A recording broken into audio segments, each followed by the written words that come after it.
First of all, I want to welcome you. My name is Shannon Jackson. I'm a professor in the Department of Theater, Dance, and Performance Studies and in Rhetoric, and also Associate Vice Chancellor for the Arts and Design.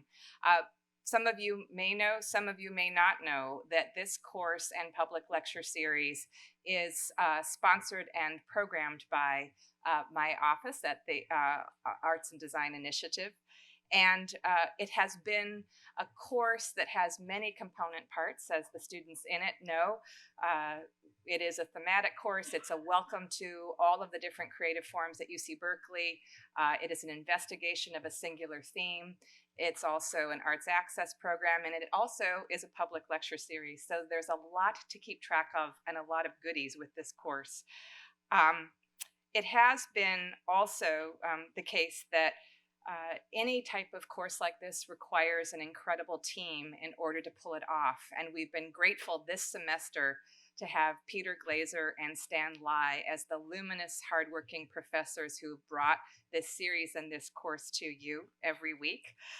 It also requires the cooperation of incredibly nimble and adventurous graduate student instructors such as Christian and Pei Tang, the collaboration of BAM-PFA staff who also open up and welcome us to this beautiful venue, and also the intense dramaturgical work, stage management work, thought leader partnership from A+D staff member who's been most involved in its coordination, Les Gorski. So I hope that you might allow me a moment to thank them. First of all, those who do all that hard in-kind work, as well as those who make this kind of three-ring circus, I call it, financially possible. It wouldn't be possible without collaboration from the Big Ideas program, from the Mellon Foundation, who supports collaboration with Cal Performances, and in particular from Cal alum and philanthropist Charles Huang and his wife Lillian Huang, who have funded every component part of Stan Lai's residency here throughout the spring semester. So can you help me thank the village that has brought this village to you, please?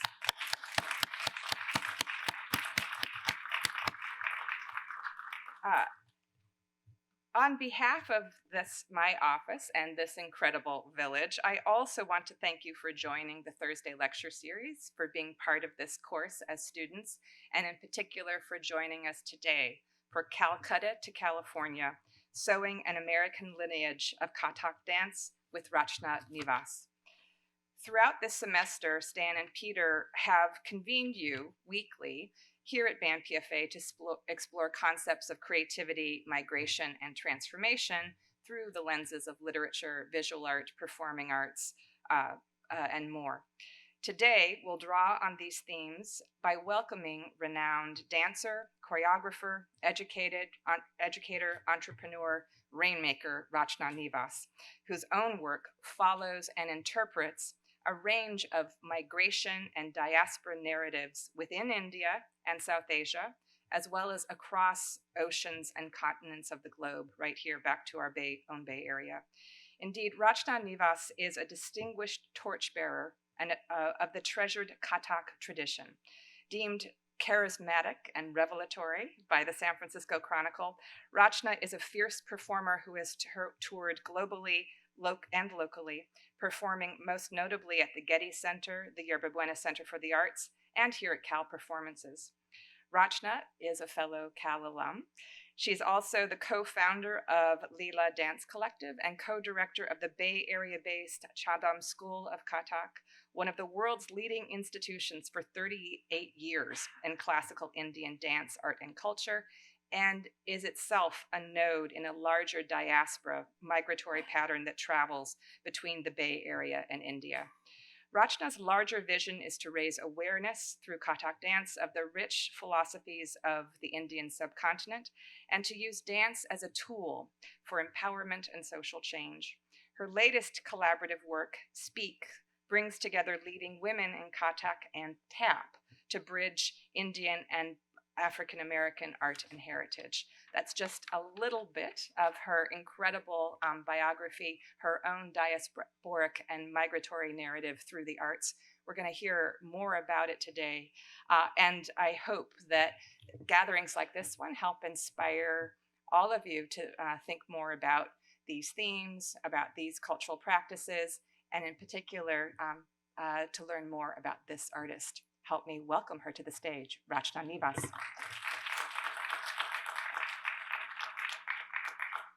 Thank you so much, Shannon, for that lovely introduction.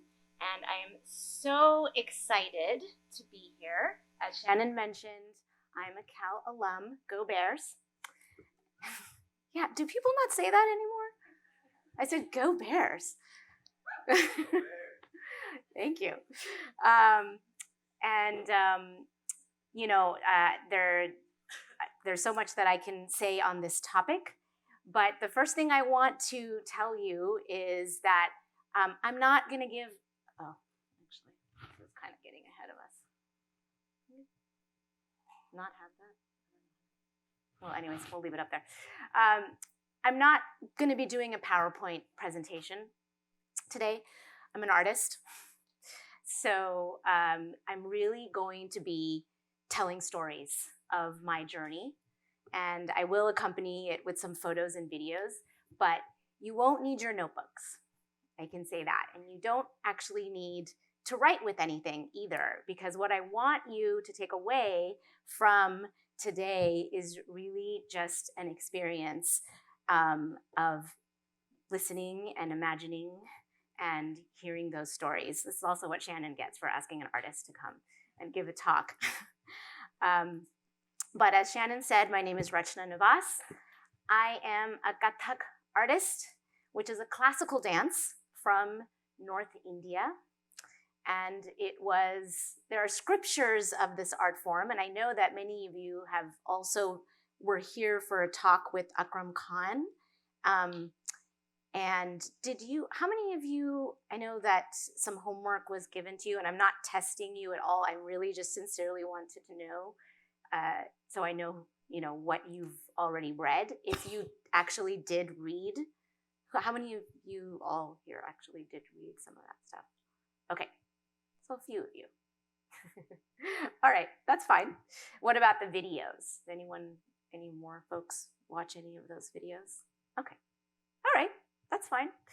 So Kathak dance, it started we have records of it from 1500 years BC, meaning that there is the Natya Shastra and there are scriptures of it, of the current, many of the hand gestures and many of the postures that we do even today that date back that far. And it began as a storytelling dance form. So storytelling and a way for dictating the spiritual practice of the people. So I'm going to start by setting the ambiance of ancient India and singing a shlok, or a mantra, which is something that we often do to begin. And this whole thing you're going to hear a lot is that beginning and intention of how we begin is really important in our practice. Is when you walk in to this auditorium, what is your feeling? Are you just coming in? Are you just, going through your day without really thinking about what you're about to do? Or are you taking the moment to really, really embrace your intention of the next moment? That's something that we've learned a lot in my training. So with that,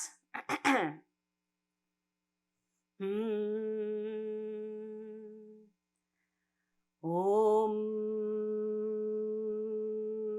Purnamada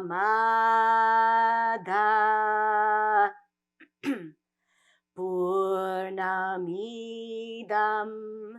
Purnata Purnam Udakshate Purnasya Purnamadaya Purnam Eva Vashishyate Om.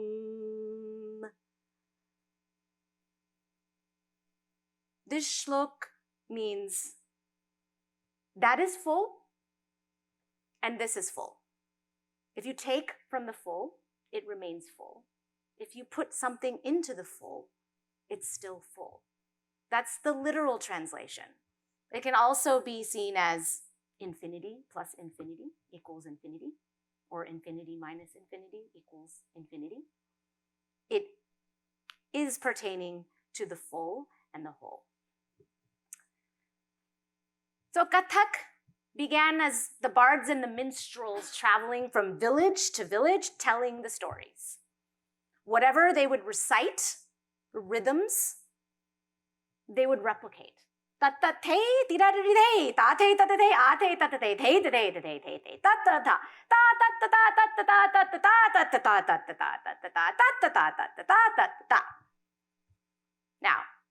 if we had a floor, I would demonstrate it for you.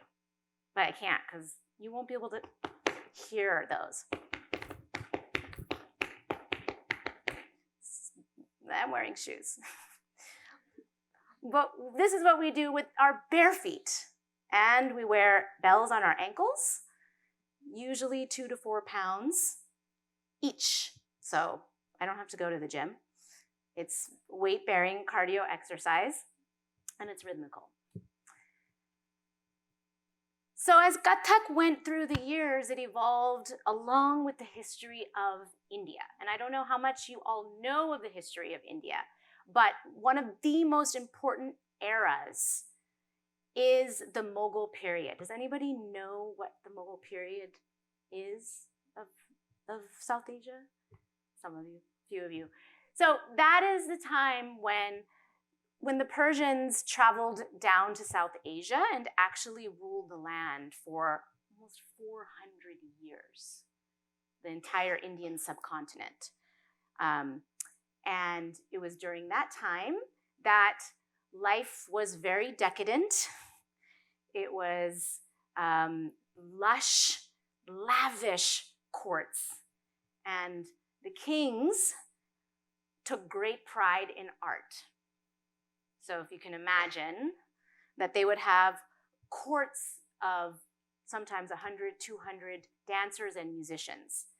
And there was an entire patronage system. There was an infrastructure for art. Can you imagine? Meaning dancers and musicians were housed, they were fed, they were paid. I know, it's a very rare, not something we hear about now. But it was during that time that many of the women who danced Kathak, who were considered courtesans or thwayafs, were some of the most powerful women of society.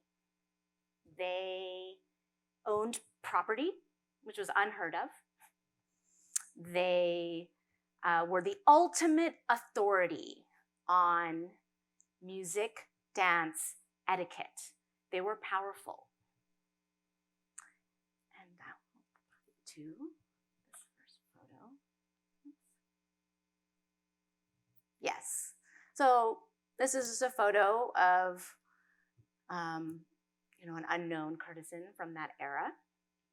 I think it's early 19th century. So you can see she definitely doesn't look shy. There's a power you might notice in her face. There's another example of some of the women of that time.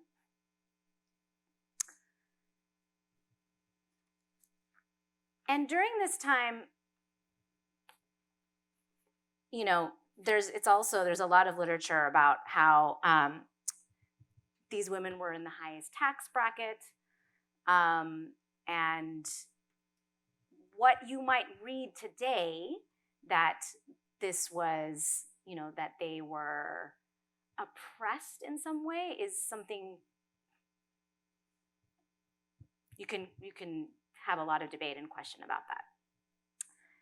So in the mid 1800s, there was a very important event that took place in India, and that was that the British took over.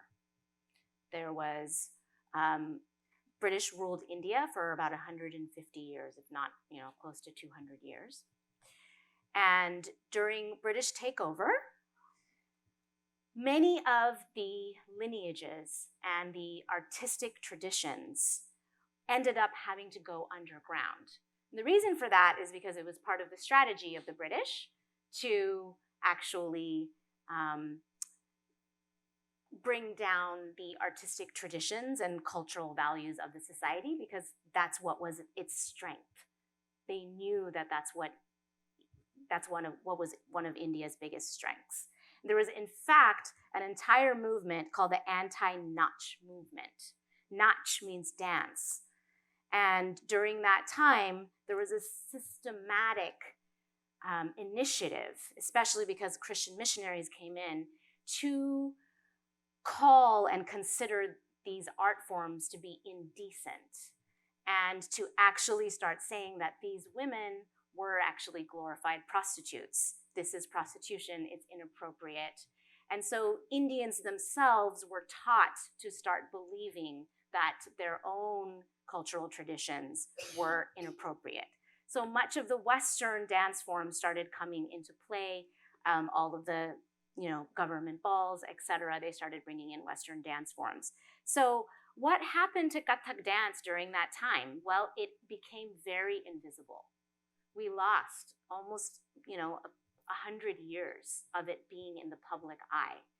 And when I say that many of the lineages didn't survive, that's why, these art forms, to even this day, we struggle with raising awareness about them. But there were lineages that did survive. The few that went underground and survived are the reason why we're here today, is the reason why I can even stand here and be a Kathak artist. So in 1850, one of the last Nawabs, as we call it, one of the last kings of the Mogul period, was dethroned by the British. And he was so obsessed and fixated on the arts that he decided to take his whole court from Lucknow, which is in Uttar Pradesh of North India, to Calcutta, because he wanted to just continue to have the artists continue to make art. And here's a picture, because this ends up being the lineage of Kathak dance of the Lucknow Gharana. Gharana is style or school of thought. And each one of these photos are the gurus. So if you look at the top left, Wajid Ali Shah, he was the patron king, as we call him, of Kathak dance. And from to the right, each one of those are the gurus or the masters of his court that were passing down the knowledge of the art in Calcutta during British rule. And if you go all the way down, we will start to come to how this relates to, to me, and how this relates to Kathak dance today, to how it came to the US, and to UC Berkeley. Is on the very right is Nrityacharya Prahlad Das, is my guru. My guru is Pandit Chitresh Das. That's his father. And in the center, Pandit Ram Narayan Mishra is my guru's guru. So that's how that chain started to happen. Now, in 1947, India got its independence. And it was during this time that there was a renaissance for Indian values and Indian traditions. Indians said, let's take back our arts. And it was during that time that my guru, Pandit Chitresh Das, was born. And he always said that I was born at the right time, at the right place. And so, what happened from there? That's Pandit Chitresh Das. That's his mother. I think it's, 1940s. And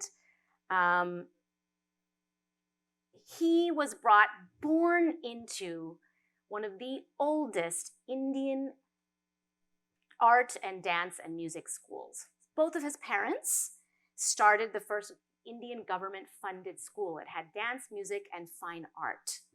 In fact, his mother, I don't know if you can see this properly, but his mother, who's in the center, drove a bus around Calcutta to pick up people to come study the art at that school. So they were very, very,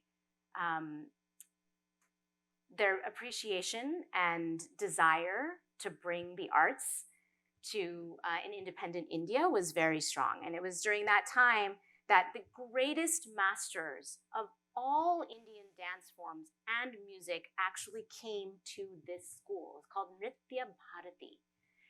From all over India, they would travel. I don't know if all of you know, but there's actually 8 distinct classical Indian dance forms. Kathak is one of them. Kathak is the one North Indian, but there's several South Indian, classical Indian dance forms. There's a whole musical system of Indian classical music, North Indian and South Indian. So all of those masters would travel to Nritya Bharati in Calcutta to come and guest teach, to perform, and to make art. So it was during that time that Pandit Chitresh Das grew up in that environment of meeting these gurus and seeing many different dance forms. Until it came to a time to enter a relationship, a guru-disciple relationship.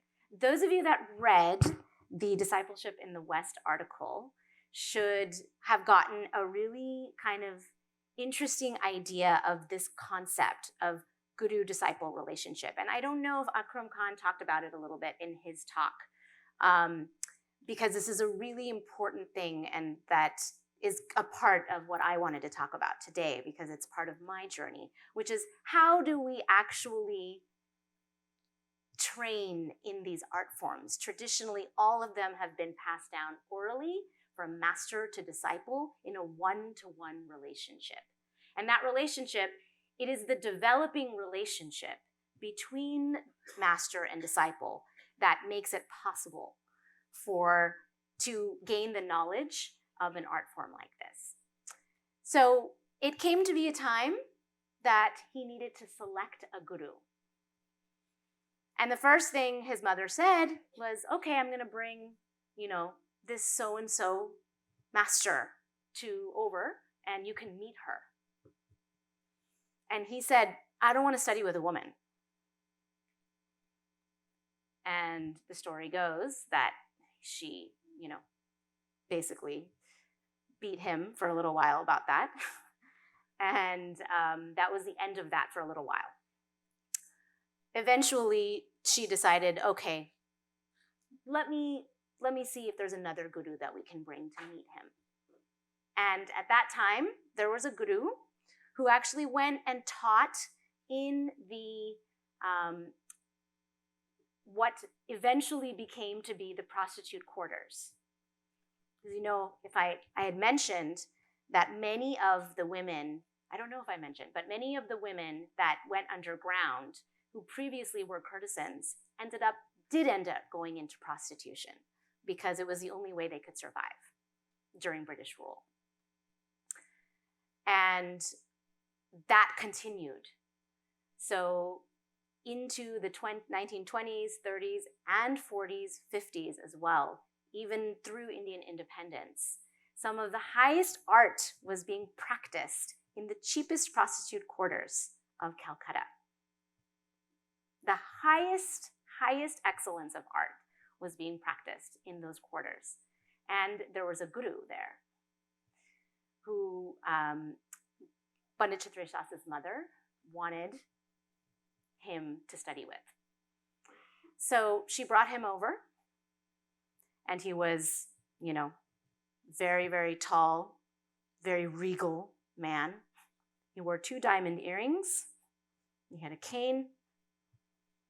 And he came in and he said, "Son, you want to study dance with me?" And Pandit Chitresh Das was so mesmerized by his power that the two of them, their eyes met, and that was it. And from there, his mother offered him to study. This is now your disciple. And the way it goes is the old school way of learning, guru disciple, the old school way is that you are given to that guru. You do not question what is being taught. You do not question what is being told to you. That's not something that we can do today. Things have changed a lot, but that is how it was. So he was offered on the banks of the Ganges River in front of a fire. He ties strings with that guru, and from then on, the guru is the last word. The training went like this. During winter and summer vacations, he wakes up at 4 a.m. You dance footwork only until 8. Dripping in sweat for 4 hours. Then you have breakfast. After breakfast, you begin your practice of compositions. Then you have a light lunch. In the afternoon, you do storytelling, expression, and acting, because the art form has all of them. In the evenings, you usually do some sort of music training, and once in a while, his guru would take him to a movie, and to some of the other students. His guru would also sometimes cook for him. So that's how the training would go. In the middle of summer, and in India, in the middle of summer, it's 120 degrees Fahrenheit. There was, of course, no AC at that time, but even the electric fans were shut off. That was part of the training.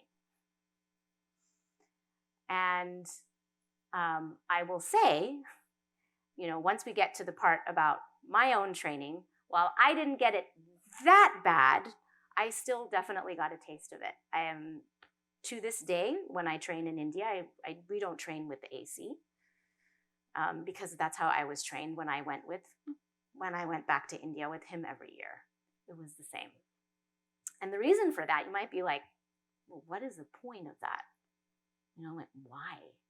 Aside from the fact that it pushes your physical boundaries, it's also preparing you for stage. Because in the art form, it's traditionally a solo art. And if you have to dance for an hour and a half in front of lights with a costume, in conditions you have no idea, then, it's a piece of cake. So there's many reasons for it, but that was how the training went. And the relationship, I also want to stress, the relationship is so profound and deep. The surrender that a disciple has to make, not necessarily to that person of the guru, but to the relationship, is so important. So, for example, there's a really great story of how Pandit Chitresh Das, when he was about 8 years old, or maybe like 10 years old, they were sitting in a house, which is often how the art would be practiced, in a small court, like a little courtyard within the house.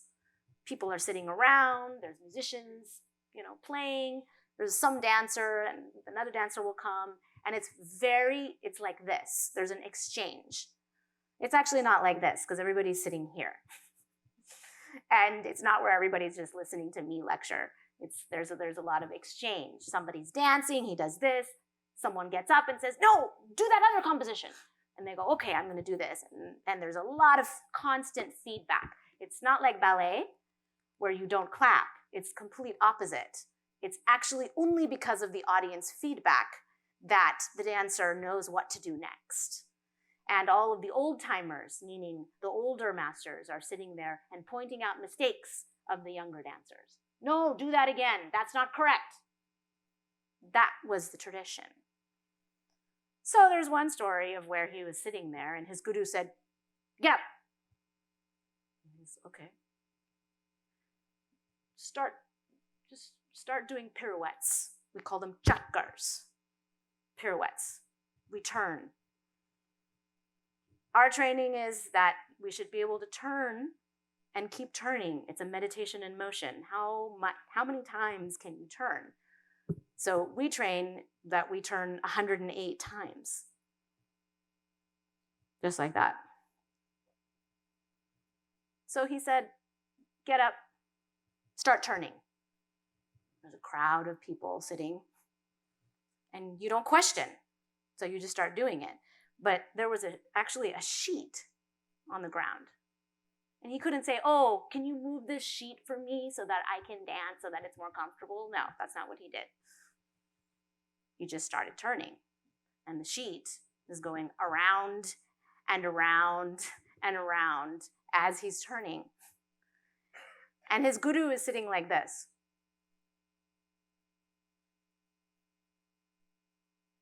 The entire time. Barely looking. Just like this. Because it's a test to see how long can he keep going? Does he have the guts to stop?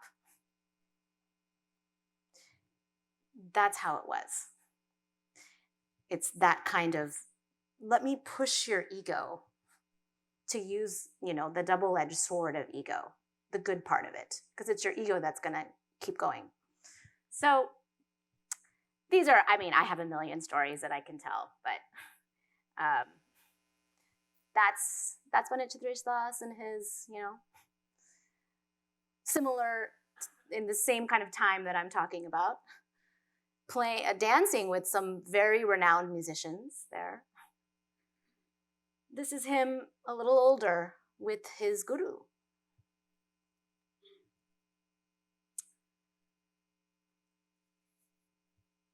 I can tell one more story, which I thought was really interesting. So he was really into sports as well. He played soccer, he played cricket, he played field hockey. But there came to be a time as he was training, as his dance was starting to rise, that his guru started saying, "You need to stop playing sports because it's not, you'll get injured." And he didn't want to, so he started defying him. And there was one incident where he was on the soccer field, and his guru actually came onto the soccer field. And he kind of had his foot, he was just about to kind of kick off the ball, and his guru, he has a walking stick. And he saw him from there, and he was walking, and he threw his cane towards him. And he turned around, ran like the wind off the field, and never played a sport again. So once I wouldn't say complete, you never complete your training, but after going through a lot of training, became a teenager and started receiving a lot of accolades as a dancer.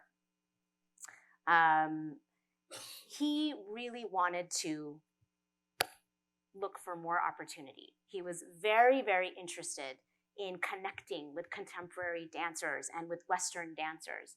He had a dream to come to the US and to teach Americans to dance. And so he did get a scholarship at the University of Maryland first to study actually modern dance. And he did that for 1 year in 1970.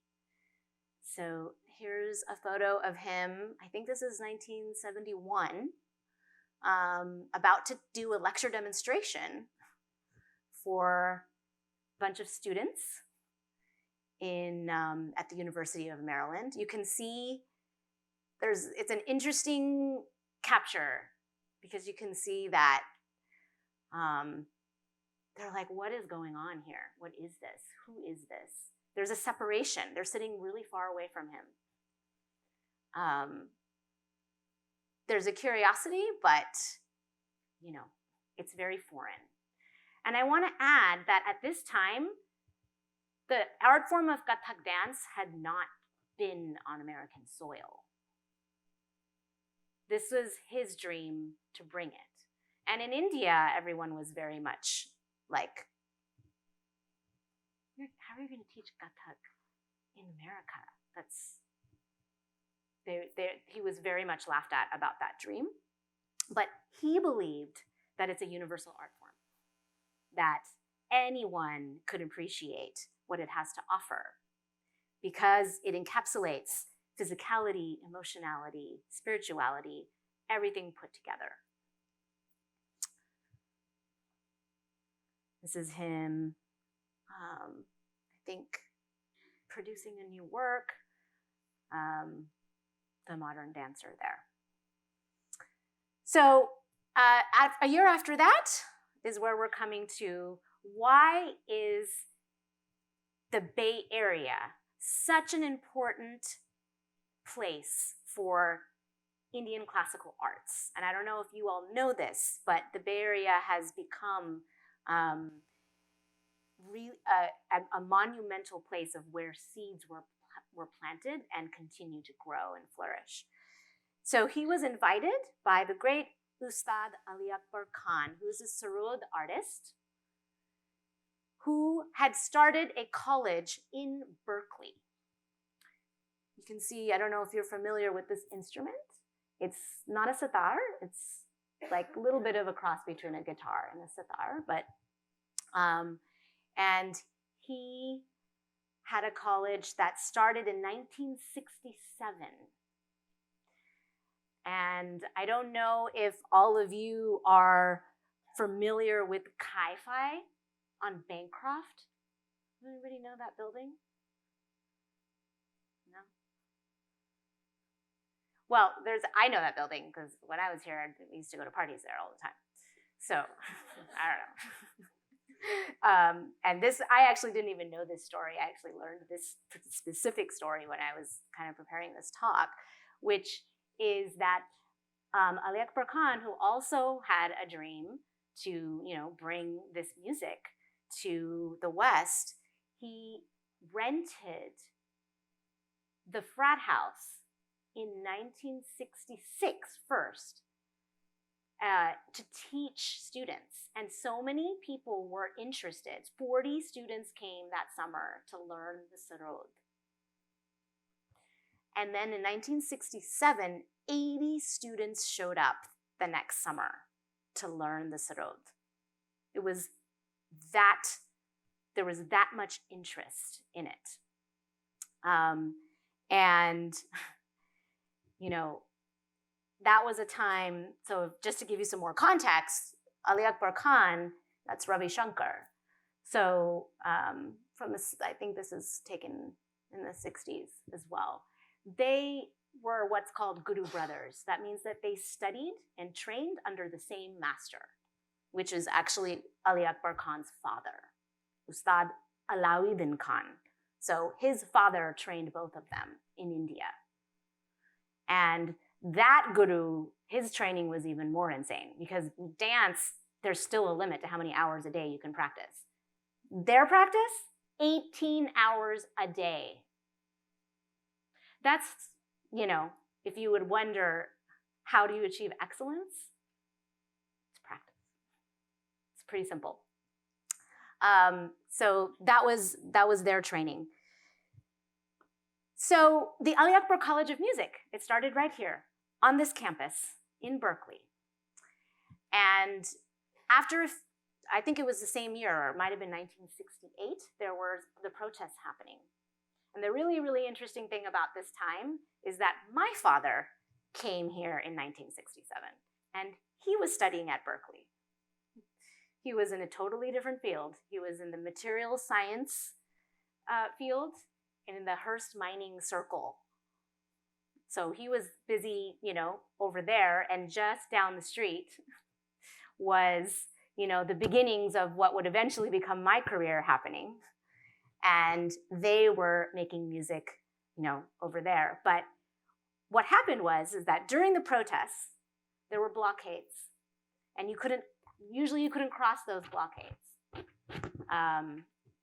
There were, all kinds of things going on. There was tear gas being, sprayed. I would often ask my dad, oh my God, you were there? And my dad would be like, yeah, but I just went to the library, because he was just like an immigrant. I mean, he doesn't care about the protests. He's like, I'm just trying to be grateful that I'm here, which was interesting to me. But my dad would be like, yeah, I was walking to the library and they gave me a wet towel. And I was like, what? What's that for? And he's like, for the tear gas. And I was like, what did you do? And he's like, I just went to the library. So that's what he was doing. What they were doing is they were trying to get in to their spot so that they could practice. And there was actually a tabla artist. Tabla is the classical Indian drum that we dance to. And he actually one day decided to cross the blockade. And a cop came and questioned him and, brought up his, what do you call it? Club, yeah. And he put his hands up to stop, and he hit him and broke his hand. And Ali Akbar Khan said, this is no atmosphere for our music. So they decided to move the college to Marin County, which at that time was very cheap and was close enough and was a little calmer. So that is how the Ali Akbar College of Music became to be a place where some of the greatest artists, including Ravi Shankar, I don't know if many of you know Zakir Hussain, and many, many artists ended up coming there for opportunity to learn. And it was during that time that my guru, Pandit Chitresh Das, was also invited to come establish a dance program at that college. So he came and moved west to California and started teaching dance in Marin County, which was, oh yeah, I'll show you the picture. That's the picture of Kai-Fi from that time. So I don't know if it's the same building. You guys really don't know it? Berkeley has changed.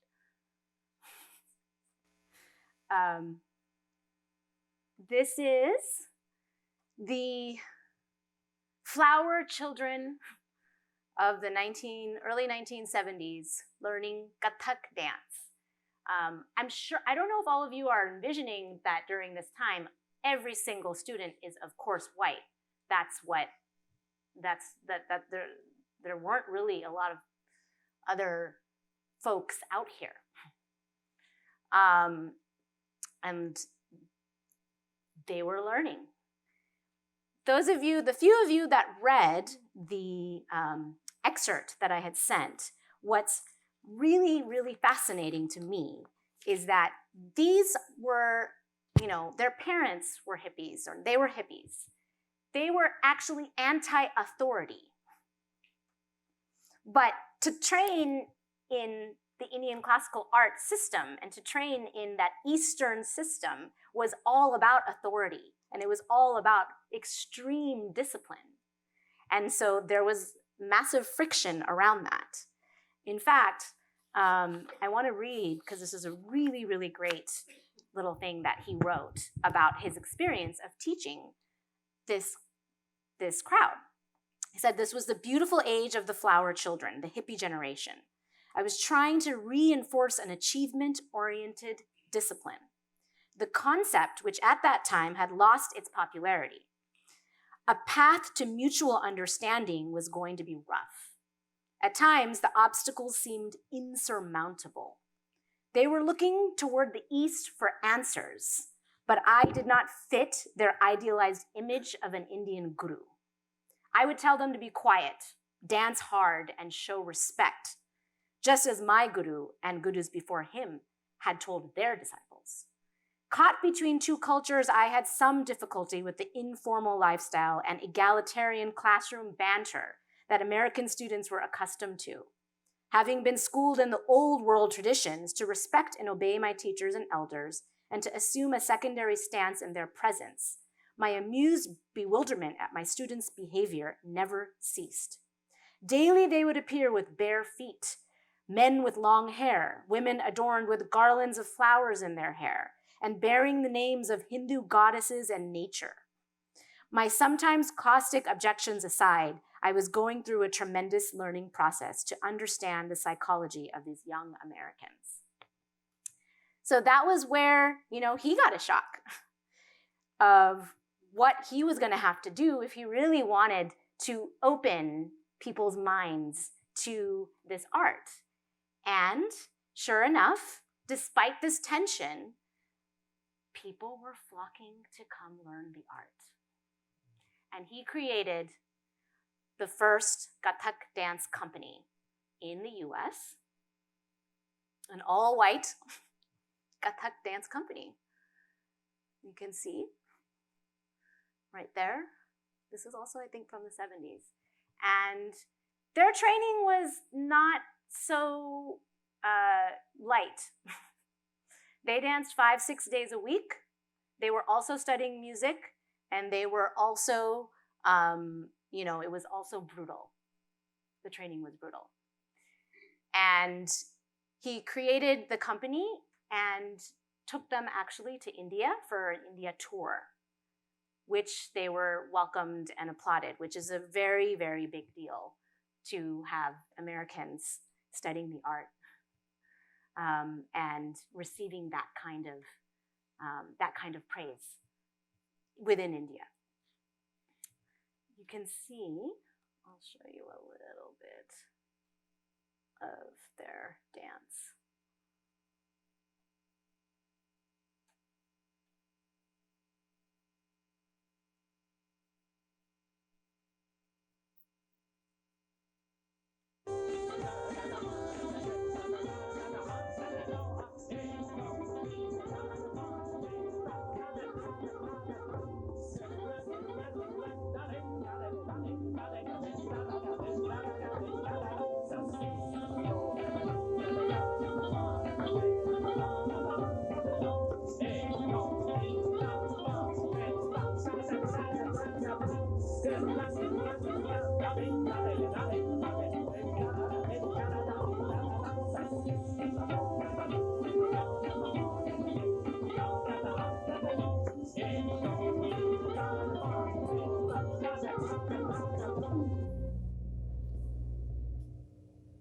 That's just a little snippet of of that time and those dancers. So as that kind of went on, you can see we started having some experimenting, starting to get a little bit into the early 80s here.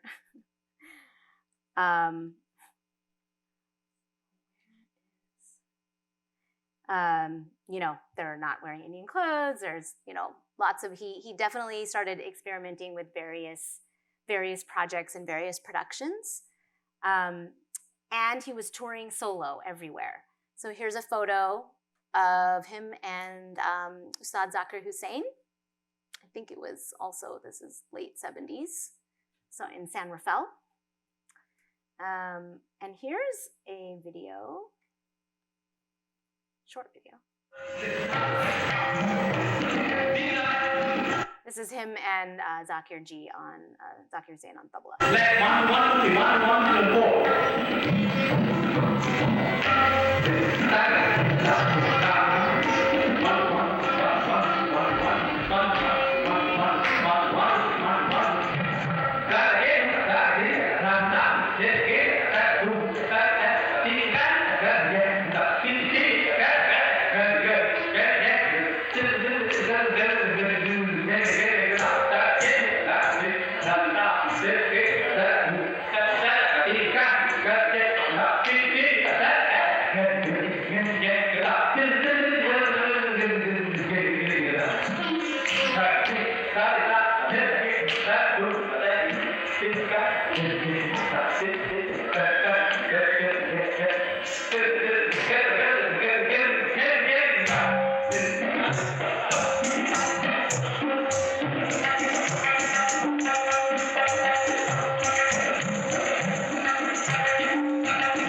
So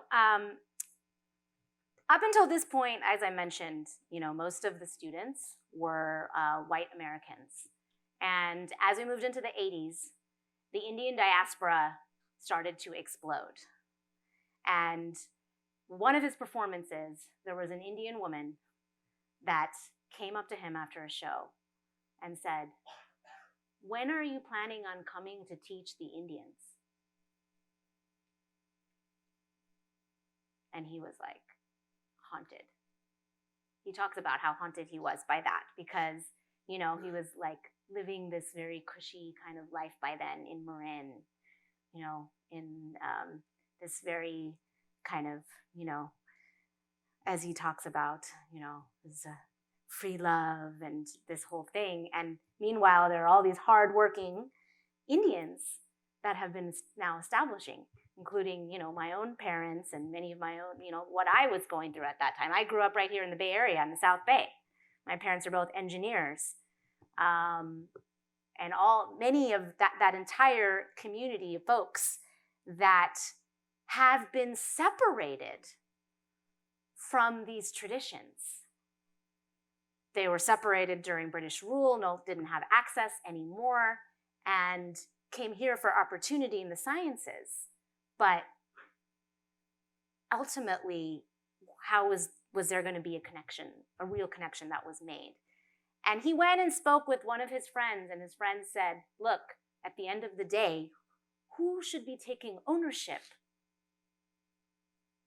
of a tradition that comes from India?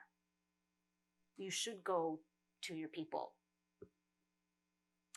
And so he went.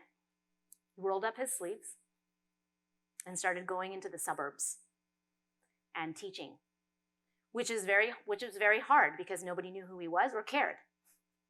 He was a famous dancer in this circuit, but in the suburbs, they're like, there's no education about it. All of these things that he was teaching, actually, there's a huge separation. But he started to become passionate about instilling a sense of pride amongst the South Asian community and population. So that started to happen and started to grow a school. He founded his own school, Chhandam School of Kathak, in 1980, and started teaching the children of the diaspora.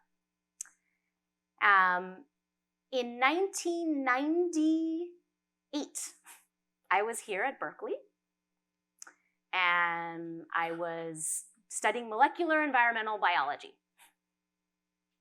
That was my major.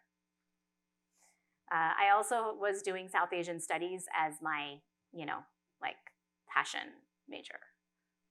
And a friend said, "Hey, you gotta come and check out this dance class." Most people think that because I do this professionally, that I started as a child. I did not. I met him when I was here. And I had done folk dances. I had done all kinds of, I thought that I was doing everything that I could to be a perfect Indian American. I was involved in our Indian club organization here at Berkeley. I organized the first ever South Asian graduation at Berkeley, which never happened again. I think it happened for one more year after that. And I was really heavily, like I said, I did a lot of folk dances. There was no such thing as Bollywood dance at that time. That's a new thing, just so everybody knows. That's pop dancing. So I went and checked out this class. And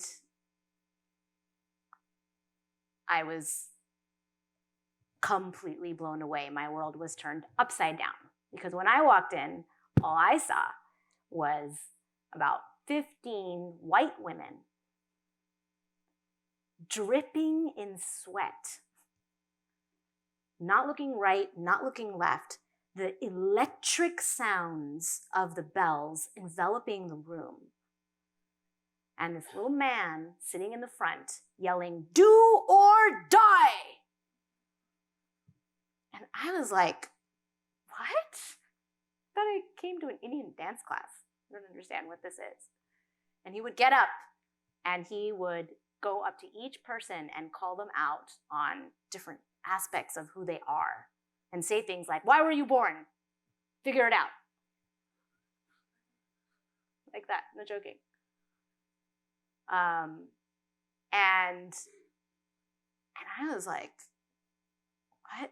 It was like he was reaching into people and pulling their guts out and being like, look at this. It's you. Smell it.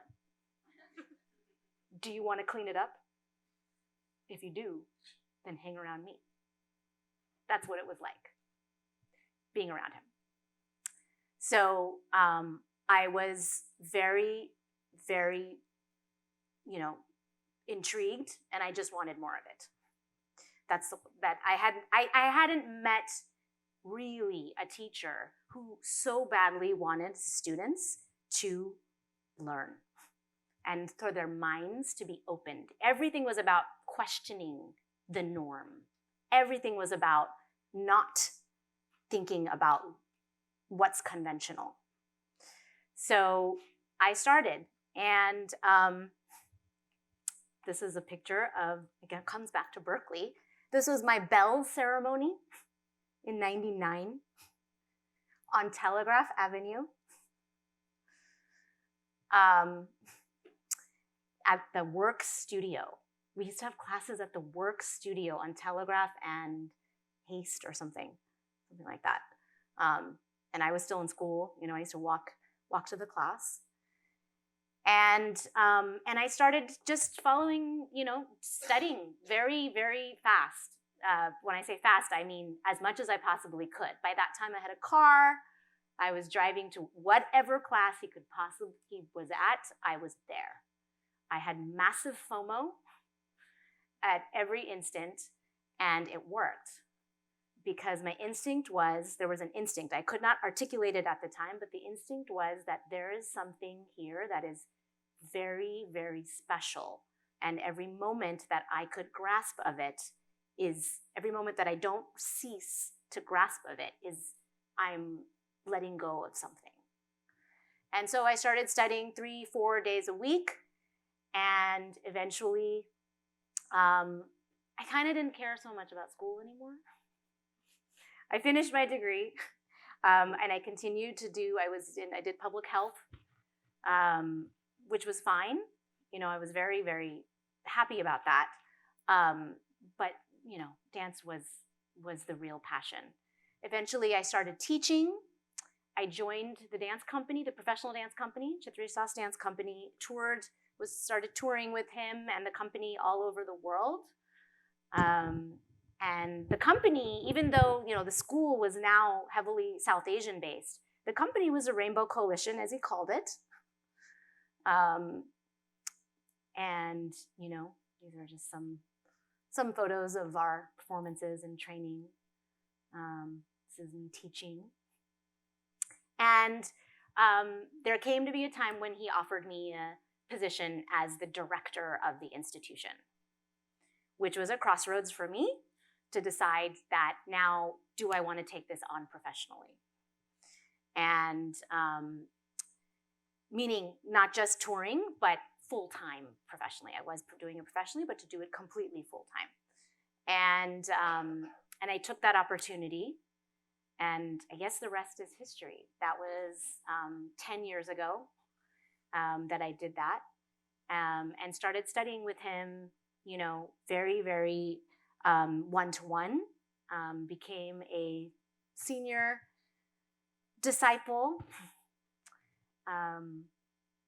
and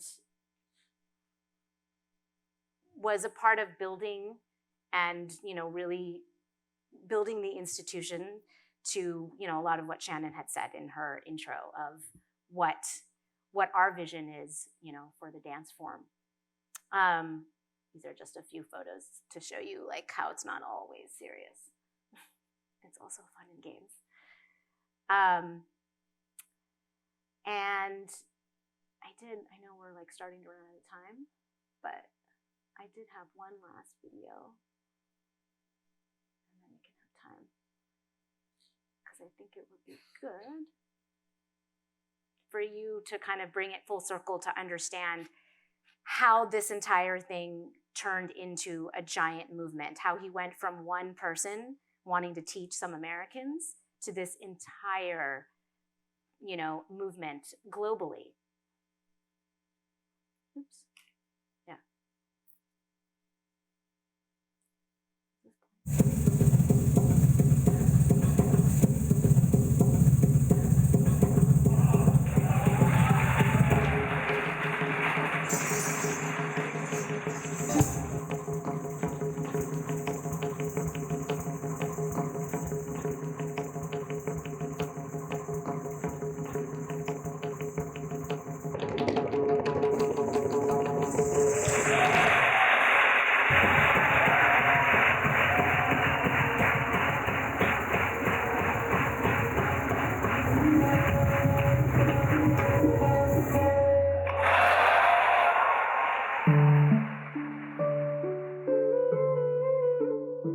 Pandit Chitresh Das grew up in the rich and unique classical arts community of Calcutta, India. I was born the end of the British Raj and beginning dawn of Indian independence.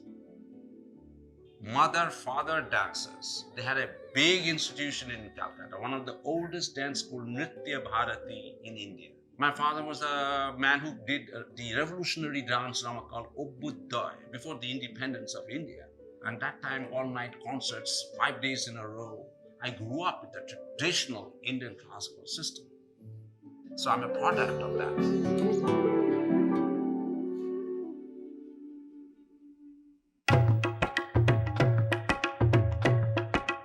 Since founding the Chhandam School of Kathak in 1980, Pandit Das and his school have innovated and inspired the world over.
Perhaps the biggest challenge Pandit Das gives to his students is Kathak Yoga, a practice that requires the dancer to play an instrument in one rhythm while dancing in another rhythm and to sing in yet another rhythm. That's the message. It's not that, oh, this is very special, only we are doing it. No, I want you to do it.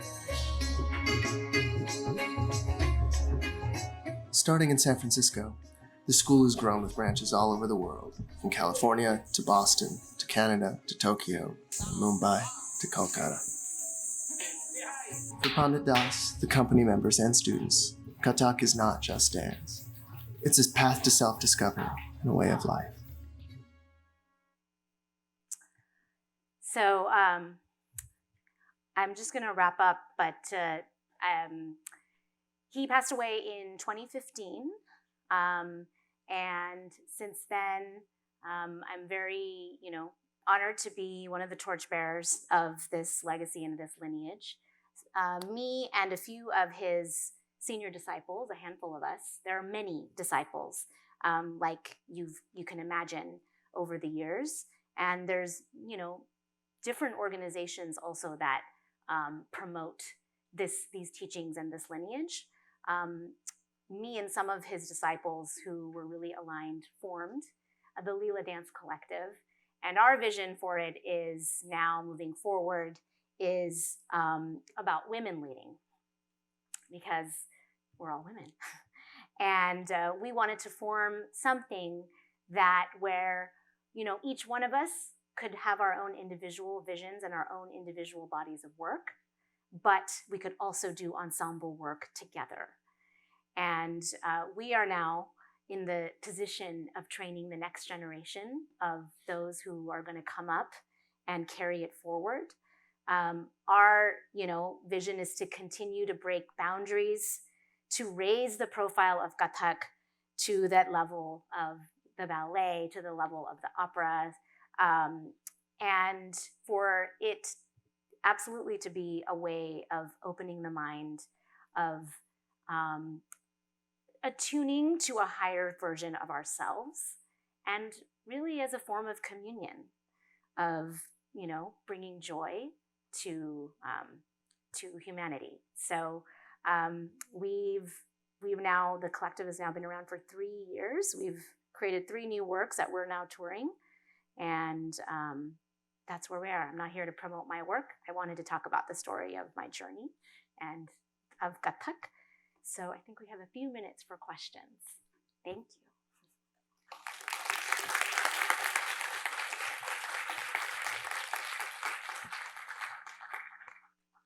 These are some of the images of some of the works that I'm doing now with the female tap dancers and some of our work. I'll leave it on that.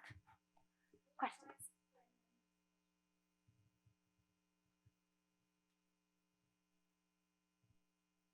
No questions? Yes.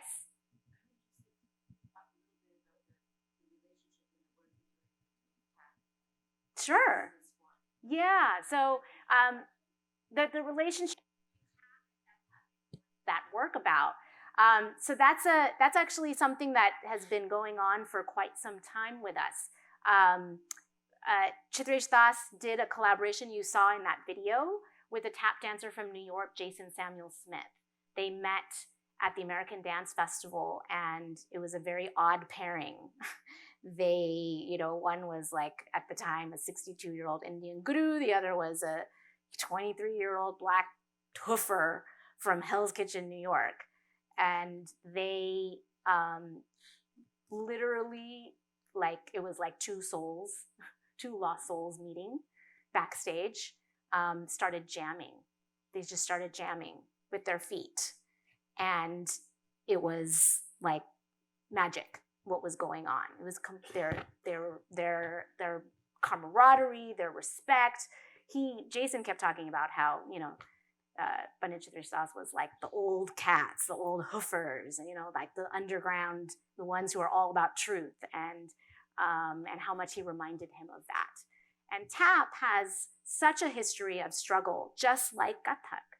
It's been very much eclipsed by pop culture. It's been marginalized for decades. And it was born, from, the African-American experience, from slavery as a form of communication through, really hard times. So they really found a kinship in that struggle, in that history.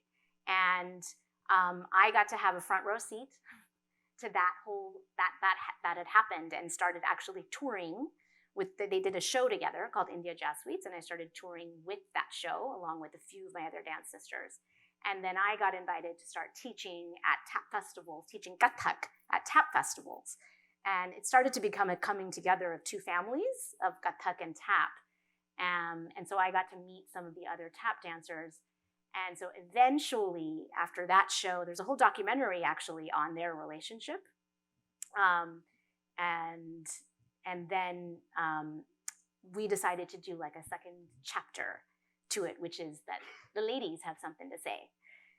So now I have a collaboration with tap dancer Michelle Dorrance and Dermisha Sumbri Edwards, who are both based in New York. And we've been touring that. We actually just took them to India. We just came back from India on a tour with them. And we premiered that in 2017. So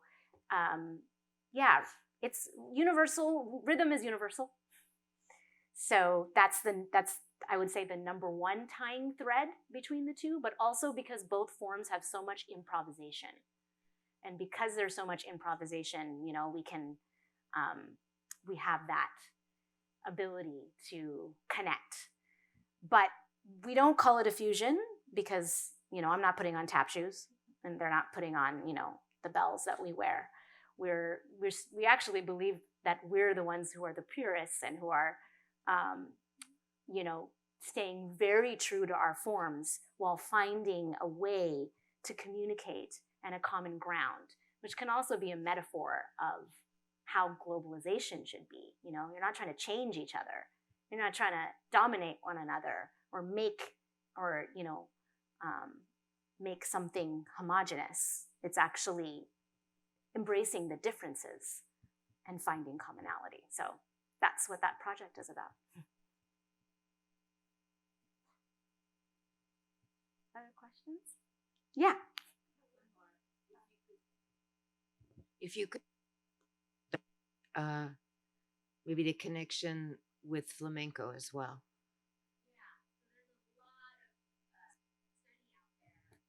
About flamenco. Again, another percussive dance form. And flamenco, there's even more similarities with Kathak. Because in Kathak we have poses, and just like, they don't have that in tap, right?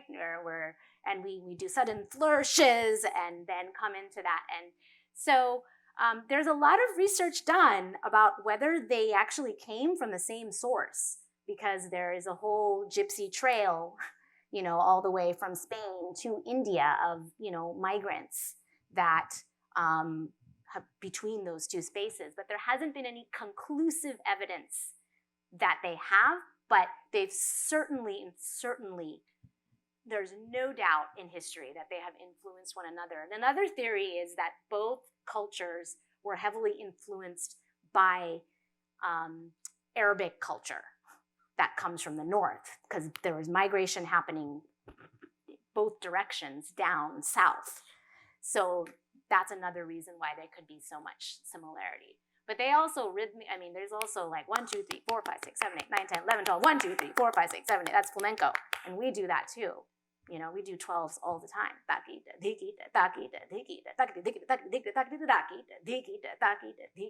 So there's so much that's similar. Yeah.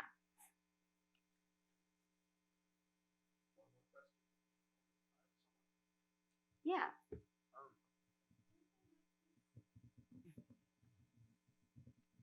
I guess I was just wondering, what are some deeper meanings that you've gotten from your experience as a Kathak dancer, and that relationship with your guru? I'll say that. Yeah, I started talking about it in the beginning. I would say it's interesting that you asked that, because as much as I absolutely love this dance form, I think if my guru were a martial artist, I would probably be a martial artist today, because it's really the dance form as a vehicle for that deeper meaning and that philosophy. And the first and foremost thing is that he said, I think he said it on the first day that I met him, is that my guru was more interested in how I walked into the classroom than in how well I danced. And what that means is, what is your attitude? What are you bringing? It's that intention. Is your mind open? Is your heart open? Are you humble? Are you as well as proud? Are you entering everything with that mindset and with that attitude? There are times when we would walk into the room and he wouldn't let us dance, because he's like, I don't know, you came here with something that's not, whatever you walked in here with, I don't want it in here. It was that, like that.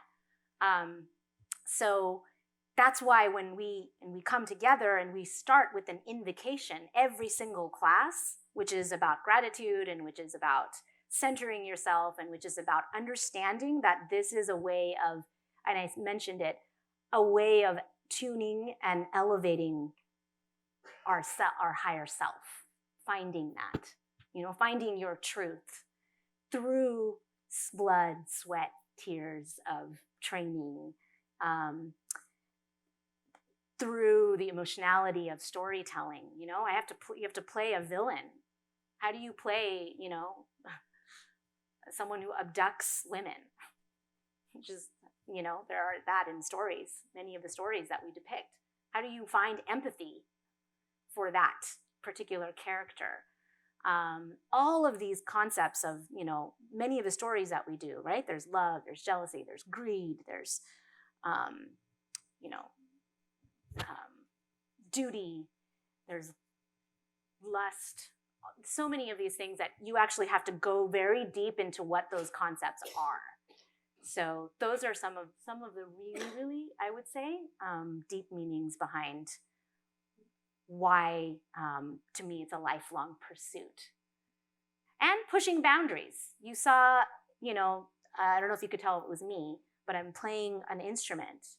I'm playing a harmonium and I'm dancing at the same time, which is completely about pushing your boundaries. What is the human body and human mind capable of? That was one of the biggest things also when I first started. I was like, I didn't know the human body was even capable of doing these things, let alone that I'm now doing them, let alone I can now again push it, you know, every time. So, you know, we do like multiple rhythms. Like I'm playing one rhythm and I'm reciting a different rhythm and then I'm dancing a third rhythm and all of the rhythms are opposing rhythms. We have to do a lecture demonstration to do all of that. So those are some, you know, yeah.